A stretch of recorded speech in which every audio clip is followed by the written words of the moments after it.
ዩኒቨርሲቲ ተማሪዎች 3ኛ ዓመት ሲጨርሱ 4ኛ ዓመት ከመግባታቸው በፊት ለአንድ ዓመት ይሄ በነፃ ያስተማራቸውን ማህበረሰብ ለማገልገልም ራሳቸውም ተግባራዊ ትምህርት እንዲያገኙ በየክልሉ ሄደው በየሙያቸው ይሰሩ ነበር።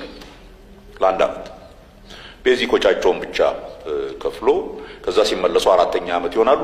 ብዙ ጥቅም ነበረው። አንደኛ ተመልሰው ዩኒቨርሲቲ ሲገቡ 4ኛ ዓመት የበለጠ በስለው ነው የሚገቡት። ስለ ማህበረሰባቸው የበለጠ አውቀው ነው የሚገቡት። ኢንፋክት ብዙ የዩኒቨርሲቲ ሁለተኛ ደረጃ ትምህርት ቤት መምህራን ከዛ በኋላ እነኚህ ሰርቪስ የወጡ ልጆች ሲያስተምሩ አስተማሪነትን ወደውት እዛው በአስተማሪነት የቀሩ ብዙ ሰዎች አሉ።